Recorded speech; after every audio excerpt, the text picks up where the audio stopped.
A palavra que Deus trouxe essa manhã para nós e tem trazido ao longo dessa caminhada, né? Ontem a gente teve a nossa oficina, né? As oficinas ontem foram uma bênção, mas a nossa oficina ontem trouxe algumas coisas muito interessantes, porque a gente está numa igreja com muita gente, né? Já teve esse culto, teve o outro passado, vai ter uma noite. Mas a gente tem muita necessidade ainda nos nossos projetos missionários, nos projetos missionários da igreja. Então, a pergunta ontem, muito importante, foi o porquê eu não consigo, porquê eu não vou, porque eu mal consigo vir na igreja, eu sou crente, né? A irmãzinha estava ali e chorou muito, não foi, minha filha? Foi aperreio. Por que não vai? Né? O avião está na pista, a turbina está ligada, o tanque está cheio, mas o avião não decola. Por que não eu? Por que não eu? Por quê?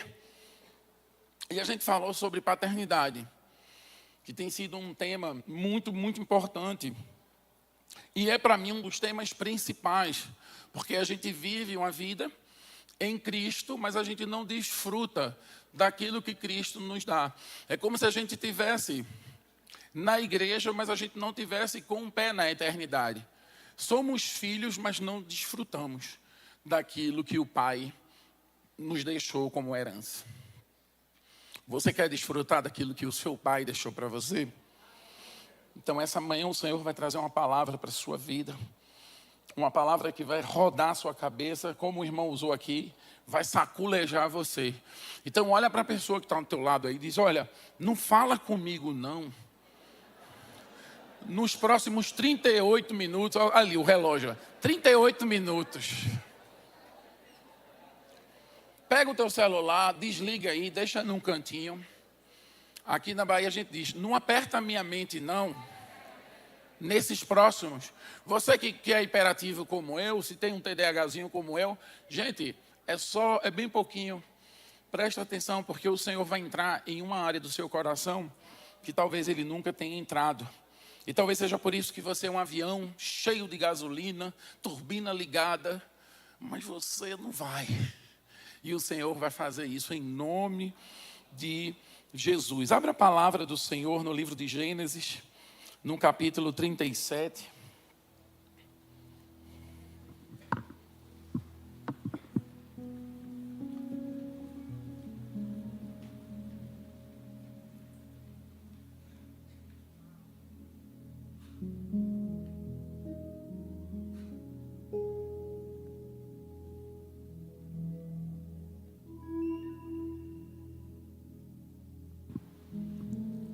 E aí talvez você esteja esperando, vai ser qual versículo?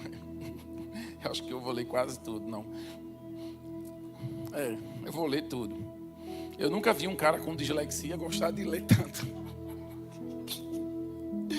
Mas eu li 1000 vezes, tá? Para não gaguejar aqui na frente de vocês. Todo mundo achou aí Gênesis 37? Amém ou misericórdia? A gente dizia assim, né? Há 1000 anos atrás. Jacó ficou morando na terra de Canaã, onde o seu pai tinha vivido. Essa é a história da família de Jacó. Quando José era um jovem de 17 anos, cuidava das ovelhas e das cabras, juntos com os seus irmãos, os filhos de Bila e Zilpa, que eram mulheres do seu pai. E José contava ao seu pai as coisas erradas que os seus irmãos faziam. Jacó já era velho quando José nasceu, e por isso ele amava mais do que todos os seus outros irmãos.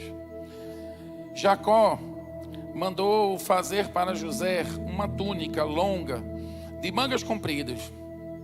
Os irmãos viam que o pai amava mais a José do que a eles, e por isso tinham ódio dele, e eram grosseiros quando eles falavam com ele. Certa vez José teve um sonho, e contou aos seus irmãos. Aí é que ficaram com mais raiva dele, porque ele disse assim, escutem, que eu vou contar o sonho que tive. Sonhei que estávamos no campo amarrando feixes de trigo. De repente o meu feixe ficou de pé e os feixes de vocês se colocaram em volta do meu e se curvaram diante dele. Então os irmãos perguntaram: quer dizer que você vai ser o nosso rei e que vai mandar em nós? E ficaram com mais ódio dele ainda, por causa dos seus sonhos e do jeito que ele contava. Depois José sonhou outra vez e contou também esse sonho aos outros irmãos. Ele disse assim: eu tive outro sonho, e dessa vez o sol e a lua e 11 estrelas se curvavam diante de mim. Quando José contou esse sonho ao pai e aos irmãos, o pai o repreendeu e disse: o que quer dizer esse sonho que você teve? Por um acaso a sua mãe e os seus irmãos e eu vamos nos ajoelhar diante de você e encostar o rosto no chão? Os irmãos de José tinham inveja dele, mas o seu pai ficou pensando no caso. Um dia os irmãos de José levaram as ovelhas e as cabras do seu pai até os pastos que ficavam perto da cidade de Siquém. Então Jacó disse a José: venha para cá, vou mandar você até Siquém, onde seus irmãos estão cuidando das ovelhas e das cabras. Estou pronto para ir, respondeu José. Jacó disse: vá lá e veja os seus irmãos e os animais. Veja os seus irmãos e os animais vão bem e me traga notícia. Então dali do vale de Hebrom, Jacó mandou que José fosse a Siquém. E ele foi. Quando chegou lá, ele foi andando pelo campo. Aí o homem viu e perguntou: o que você está procurando? Estou procurando os meus irmãos, respondeu José. Eles estão por aí, em algum pasto, cuidando das ovelhas e das cabras. O Senhor sabe onde foram? O homem respondeu: eles foram embora. Eu ouvi quando disseram que ia para Dotã. Aí José foi procurar os seus irmãos e os achou em Dotã. Eles viram José de longe. Antes que chegasse perto, começaram a fazer planos para matá-lo. Eles disseram: lá vem um sonhador. Vejam, vamos matá-lo agora. Depois jogaremos o corpo num poço seco e diremos que um animal selvagem o devorou. Assim veremos no que vão dar os seus sonhos, os sonhos dele. Quando Rubens ouviu isso, quis salvá-lo dos seus irmãos e disse: não vamos matá-lo. Não derramem sangue. Vocês podem jogá-lo nesse poço aqui no deserto, mas não o machuquem. Não o machuquem. Rubem disse isso porque planejava salvá-lo dos irmãos e mandá-lo de volta para o pai. Quando José chegou ao lugar onde os seus irmãos estavam, eles amarraram ele à túnica longa de mangas compridas que ele estava vestindo. Depois o pegaram e o jogaram no poço que estava vazio e seco. E sentaram-se para comer. De repente viram que iam passando uma caravana de ismaelitas que vinham de Gileade e ia para o Egito. Os seus camelos estavam carregados de perfumes e de especiarias. Aí Judá disse aos irmãos: o que vamos ganhar se matarmos o nosso irmão, depois de escondermos a sua morte? Em vez de matarmos, vamos vendê-lo a esses ismaelitas. Afinal de contas, ele é o nosso irmão e é do nosso sangue. Os irmãos concordaram. Quando alguns negociantes midianitas passaram por ali, os irmãos de José tiraram do poço e venderam aos ismaelitas por 20 barras de prata. E os ismaelitas levaram José para o Egito. Quando Rubem voltou ao poço e viu que José não estava lá dentro, rasgou as suas roupas em sinal de tristeza. Ele voltou para o lugar onde seus irmãos estavam e disse: o rapaz não está mais lá. E agora? O que é que eu vou fazer? Então os irmãos mataram um cabrito e com sangue mancharam a túnica de José. Depois levaram a túnica para o pai e disseram: achamos isso aqui. será que é a túnica do seu filho? Jacó reconheceu e disse: sim, é a túnica do meu filho. Certamente algum animal selvagem o despedaçou e devorou. Então, em sinal de tristeza, Jacó rasgou as suas roupas e vestiu a roupa de luto. Durante muito tempo ficou de luto pelo seu filho. Todos os seus filhos e filhas tentaram consolá-lo, mas ele não quis ser consolado e disse: vou ficar de luto por meu filho até que vá encontrar com ele no mundo dos mortos. E continuou de luto por seu filho José. Enquanto isso, os midianitas venderam José a Potifar, oficial e capitão da guarda do rei do Egito. Senhor Deus Todo-Poderoso, Pai, essa é a Tua palavra. Esse não é um livro comum, Senhor Deus. Essa é a Tua palavra. Que essa palavra, Senhor Deus, seja suficiente nessa manhã, Pai. Que essa palavra entre como uma espada de duplo corte no lugar mais profundo do nosso coração, trazendo, Pai, libertação, trazendo salvação, trazendo transformação, Pai, para nossas vidas. Eu te agradeço, Pai, em nome de Jesus. Amém e amém. Essa é a história de José, que por um acaso o meu nome também é José. Apesar de ser conhecido como Carlinhos Senegal, eu me chamo José. E quando eu li essa história pela primeira vez, eu me identifiquei muito com essa história. Quando eu era criança, a minha mãe na minha sala tinha uma vitrola. E ela gostava de música popular brasileira. E ela ouvia um vinil de um cantor chamado Paulo Diniz, que transformou em música uma poesia de Carlos Drummond de Andrade, chamado José. E eu cantava, sem ao menos conhecer o que as palavras significavam. Eu cantava, eu me vejo criança cantando: e agora, José? A festa acabou, a luz se apagou, o povo dormiu, a noite esfriou. E agora, José? E eu perguntava: e agora, José? Olhando para mim mesmo, um filho de uma empregada doméstica, ao qual não tem o nome do pai no registro. Minha mãe trabalhava em São Paulo, mandava dinheiro para minha tia, lá em Jaboatão dos Guararapes, região metropolitana do Recife. E eu vivi sem pai, vivi sem mãe durante a minha infância, até que com 12 anos minha mãe veio e se tornou a minha mãe, passou a fazer parte do dia a dia da minha vida.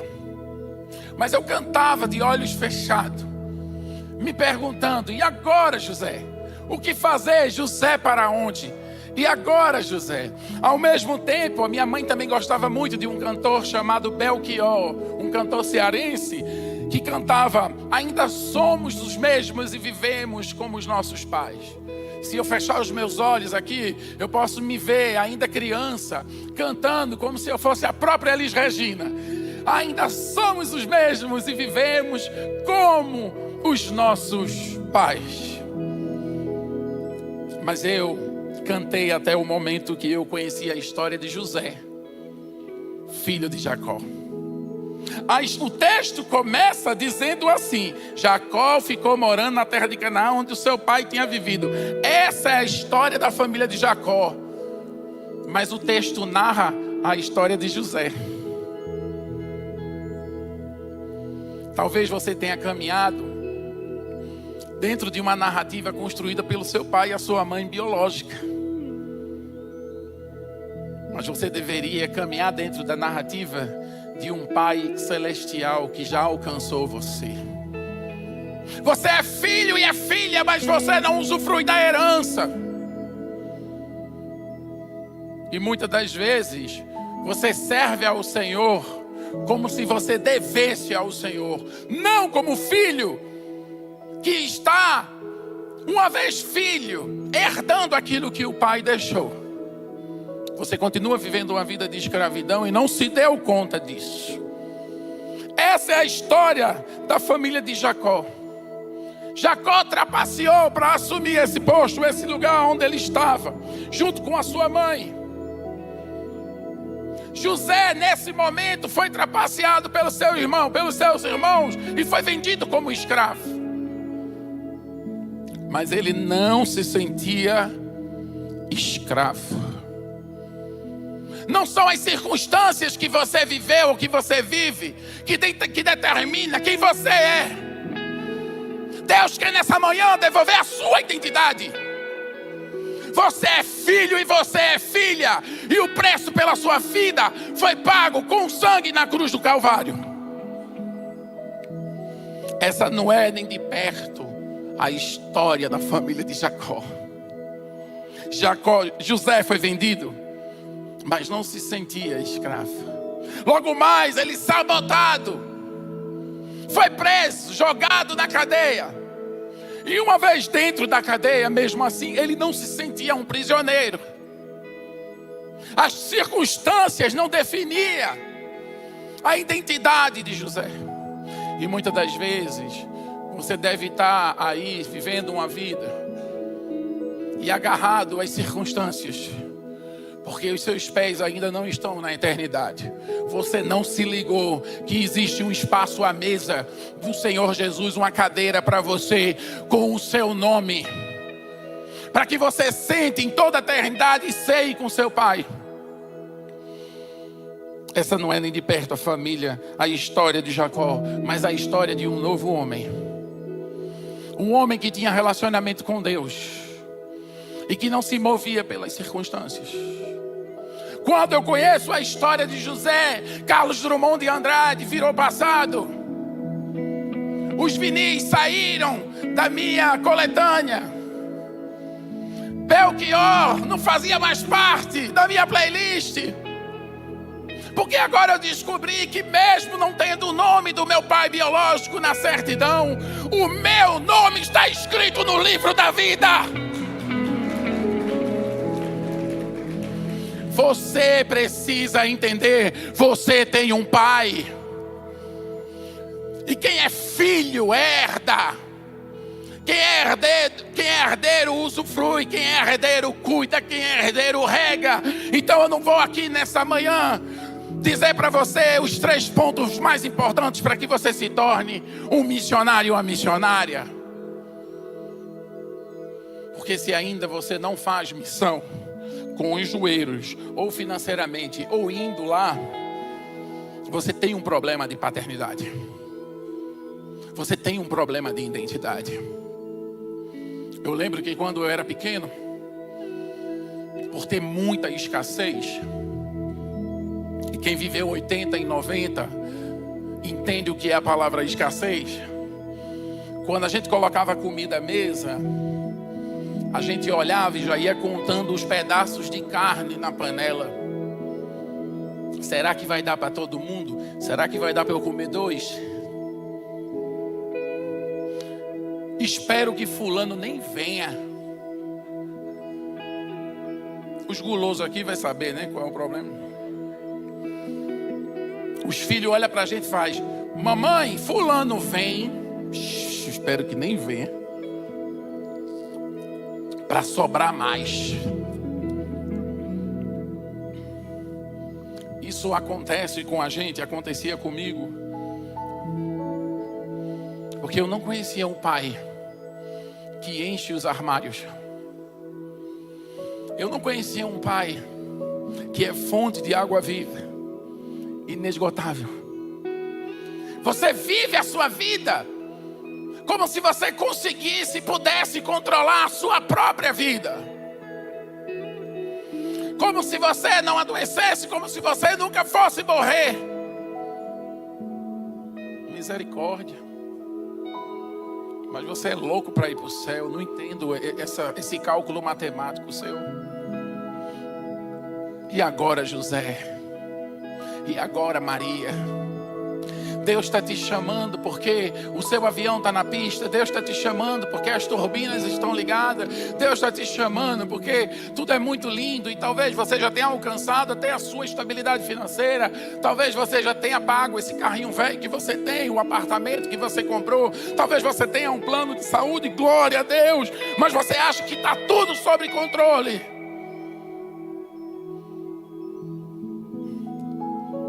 Alguém me perguntou ontem: o que eu devo fazer para me tornar um missionário? Eu disse: vai no sopão da igreja, pastor Marcos.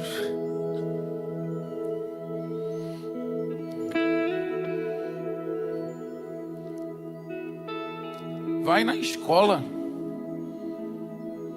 Quantas pessoas aqui já foi no sopão? Levanta a mão.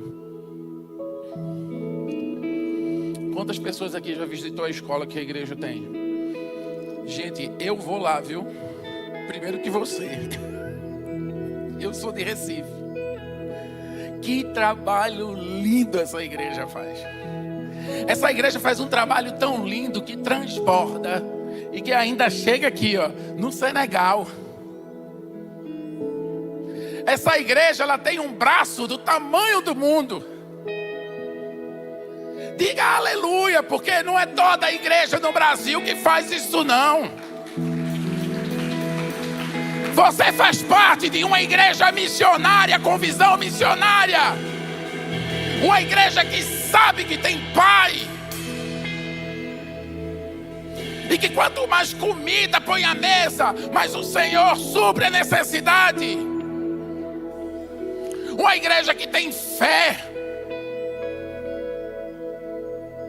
Mas você tem sido como essa igreja na sua casa? Ou você é alguém que conta os pedaços de carne sobre a mesa? Ou você é alguém que olha para o seu recurso e diz: meu Deus, será que vai faltar? Será que, ai meu Deus do céu, está muito apertado? No ano de 2014, minha mulher era gerente do Banco do Brasil há 13 anos, gerente estilo. E Deus disse a ela: peça demissão do banco. Ela se desligou do cargo. Aí depois Deus disse: entregue o emprego. Não tem esse negócio de ficar com licença sem vencimento, essas coisas não. Eu era dono de uma empresa que hoje fatura multimilhões. E Deus disse: dê a sua empresa. Estou mandando você dar nada, não. Mas vou dizer para você, se Deus está pedindo só 10% a você, entregue, viu? Porque Ele me pediu 100%. Aproveite a oportunidade de entregar 10%. Porque Ele pediu tudo que eu tinha. E eu fui para o Senegal com 0 salário.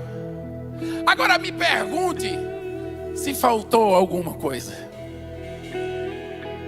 Temos um pai mantenedor da obra dele.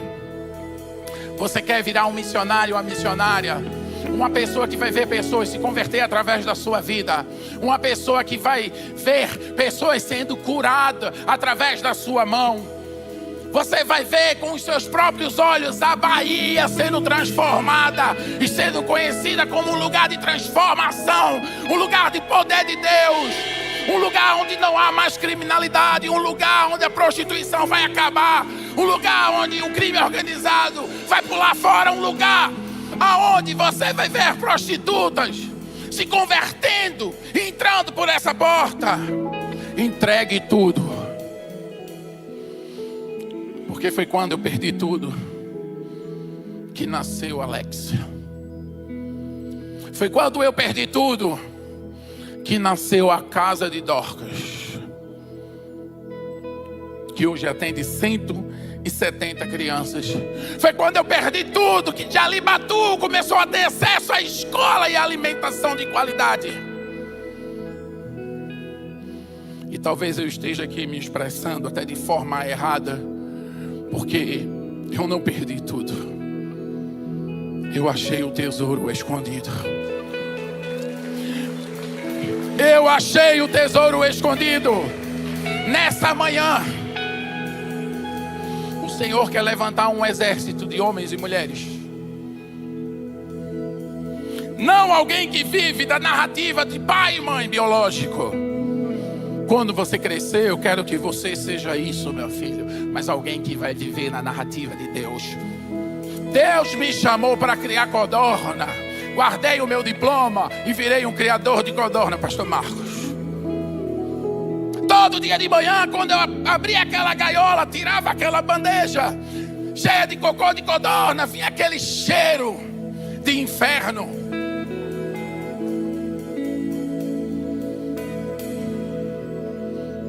Eu tocava saxofone na igreja antes. Soube até que vai ter saxofone à noite. Eu toco saxofone desde os 12 anos. Mas o Senhor disse: guarda o saxofone, porque agora você vai criar codorna. Deixa a informática, porque agora tu vai construir escola. Deixa a tua terra, porque vai nascer uma igreja que hoje Alex é pastor dela, e nesse momento eles estão lá adorando e glorificando o nome do Senhor Jesus, num país 95% muçulmano. Imagina o que Deus quer fazer através de você. Fecha os teus olhos nessa manhã e começa a pensar naquilo que você colocou dentro da sua gaveta. Começa a pensar naquilo que Deus já falou de você para você, que você seria. Mas as frases que vêm na tua cabeça você não consegue, você não pode, isso não é para o seu bico, isso não é para você. Veja de onde você é. Você nem estudou, você nem fez curso, você não sabe. Servimos a um Deus que transforma escravos, prisioneiros em ministros. Servimos a um Deus que transforma homens e mulheres simples em pessoas conhecidas mundialmente pelo que Deus tem feito através dela. Deus não escolhe como você escolhe, Deus escolhe como Ele quer. E Ele escolheu você nessa manhã. Mas você está com medo, você está assustado, você está chupando osso, achando que está comendo carne. Mas Deus te chama nessa manhã para que você possa ver as maravilhas que Ele tem para você como Pai. Oh Deus, eu estou vendo uma gaveta, eu estou vendo uma gaveta fechada nessa manhã. E nessa gaveta tem livros que não foram escritos, Senhor. Eu estou vendo, Senhor Deus, diplomas nessa gaveta, Pai, que ainda não foram usados para a honra e glória do Teu nome. Eu estou vendo, Senhor Deus, recursos que estão sendo, Senhor Deus, exageradamente guardados, e que serão motivos de confusão quando essa pessoa se for. Filhos vão se separar por causa de herança. E tudo que você está guardando com medo virará maldição para sua família.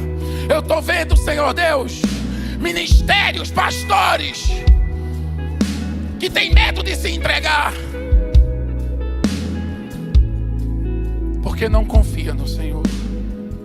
Mas o Senhor nessa manhã quer dizer para você, meu irmão, minha irmã, os que confiam no Senhor voam nas alturas como águia. Os que confiam no Senhor não se cansam.